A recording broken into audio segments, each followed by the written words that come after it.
Hello everyone, I'm Dr. Ramya, oral and maxillofacial pathologist and microbiologist. இந்த journey எப்படி start ஆச்சுன்னா first internship time அப்போ Karthikeyan sir எங்கள் காலேஜுக்கு வந்தாங்க to give a brief intro of coaching like what is PG and what are the scopes after UG. அதுக்கப்புறம் தான் சரி ஓகே கண்டிப்பாக பிஜி பண்ணியே ஆகணும். அவர் கொடுத்த ஸ்பீச் அப்படி இருந்துச்சு தட் கண்டிப்பாக பிஜி பண்ணியே ஆகணும், பண்ணால் கவர்மெண்ட் காலேஜில் தான் பண்ணணும் அப்படின்ட்டு. இந்த மாதிரி காலேஜஸ் இவ்வளோ ஸ்டைஃபன்ஸ் தரும்ன்ட்டு முன்னாடி ஐடியாவே கிடையாது. நான் என்ன நினச்சேன், எல்லா காலேஜஸும் ஒரு 30,000 இருக்கும் கவர்மெண்ட் காலேஜஸில், அப்படிதான் நினைச்சேன். அதுக்கப்புறம் தான் இல்லை இவ்வளோ 70, 80, 90,000 ஒரு காலேஜில் ஸ்டைஃபன்ஸ்லாம் இருக்குது அப்படின்ட்டு சார் எக்ஸ்பிளைன் பண்ணாங்க.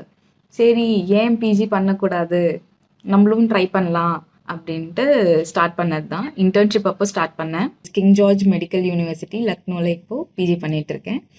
அண்ட் ஐம் ஸோ கிளாட் அன்னைக்கு வந்து சார் அந்த இன்ட்ரோடக்ஷன் ஸ்பீச் கொடுக்காம இருந்திருந்தாங்கன்னா இன்னத்துக்கு பிஜி பற்றி ஒரு ஐடியாவே வந்திருக்காது. சார் அன்னைக்கு கொடுத்ததுனால தான் இப்போ வந்து பிஜி கிளாட் தேங்க்ஸ் டச்வுட் இப்போ PG one of the very prestigious இன்ஸ்டியூட்டில் பண்ணிகிட்டு இருக்கேன். ரெகுலராக வந்து சார் சொல்கிற டெஸ்ட் அட்டன் பண்ணுங்க. ஒரு சின்ன சின்ன விஷயம் சார் சொல்லுவாங்க, பட் அது வந்து ரொம்ப இம்பார்ட்டண்ட்டாக இருக்கும். நீங்கள் நினைப்பீங்க இதெல்லாம் வந்து வருமா, பட் அதெல்லாமும் வரும். அண்ட் இப்போ வர NEET I think it started with our batch. Expect the unexpected. அந்த ரிப்பீட் ஆகிற பேட்டர்ன் வந்து இப்போ வரது இல்லை.